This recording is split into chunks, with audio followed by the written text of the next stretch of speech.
Hello, my friends. I am so thrilled that you've made your way to this warm little campfire.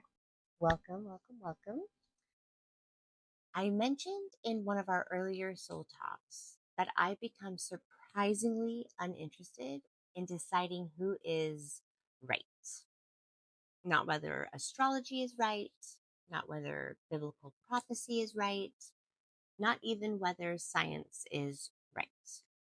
Because the deeper I've wandered into these different fields, the more I've noticed something, I guess, a little unexpected.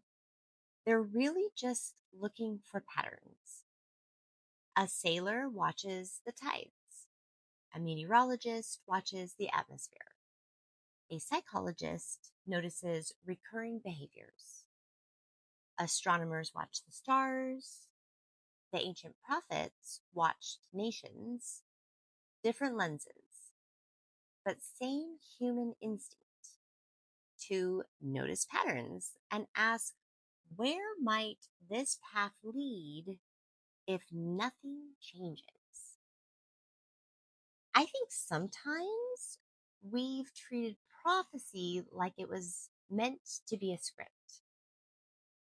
when perhaps it was often closer to wisdom, not this must happen. But if we continue choosing this road, here's where it tends to lead. That feels very different to me because patterns aren't prisons, they're invitations. They whisper, pay attention. That's actually one of the reasons astrology has become meaningful to me. Not because I believe the stars can force anything or predict the future, but because they reveal recurring rhythms, patterns, potential, just like seasons. Spring doesn't force a flower to bloom, it simply creates the conditions where blooming simply becomes possible. Life itself seems woven together through patterns. Cells divide into patterns. Galaxies spiral into patterns. Tree branches branch into patterns. Our nervous system develops patterns. Trauma creates patterns. Healing creates new ones. Even love ripples in patterns. Then I started wondering, maybe the greatest miracle isn't escaping patterns. Maybe it's becoming conscious of them, because awareness gives us something extraordinary: choice. And that makes me think about one of my favorite Greek words, metanoia, often translated as repent. But it literally points toward a changing of the mind, a new way of seeing, a new perception. Maybe being born again isn't about becoming someone else. Maybe it's about waking up, about seeing the pattern we've been living inside of and realizing, we don't have to keep repeating it. One of the most beautiful things about being human is that we can interrupt a pattern. Someone hurts us, and we don't have to pass that hurt along. Someone speaks with fear, and we can answer with kindness. A difficult morning doesn't have to become a difficult life. One small act of compassion creates a ripple, and ripples very oftentimes become currents. There's a scene in Monsters Inc. that I've loved since I was a kid. You know how the whole system is built on fear, right? Until someone discovers, wow, laughter is way more powerful and it feels good, you know?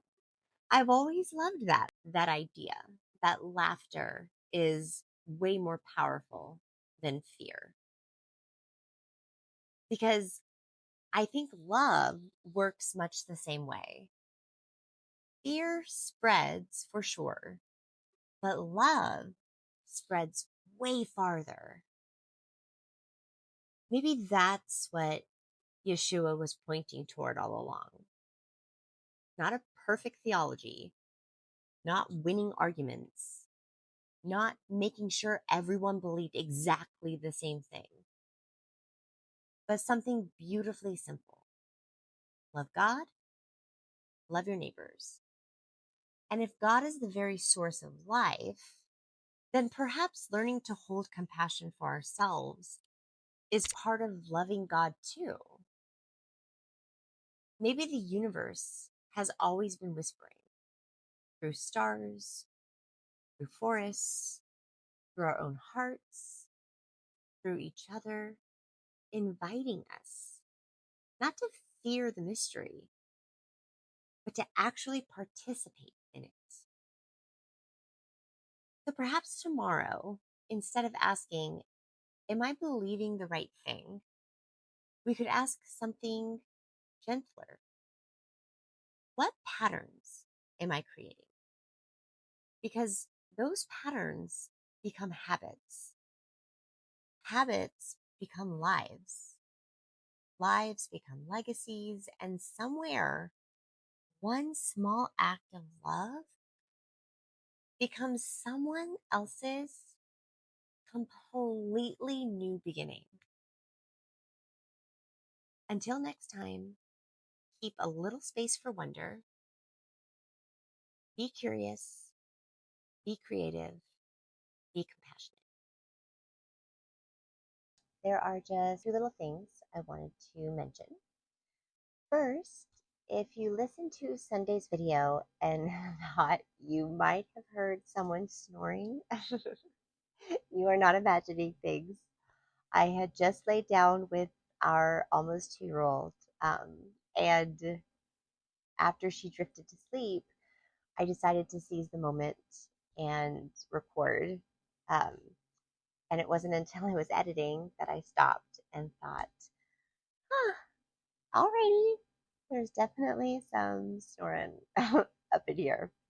So, yes, if you heard it, you heard correctly. And if you didn't, just leave this part. Um, and second, I've decided to simplify things a little. For now, Soul Talks will be released every Wednesday, and then on Sundays, I'll be sharing a chapter or passage from whatever book I'm currently reading. And I've also started putting together a growing book wish list that I'll be sharing over on our Facebook studio page.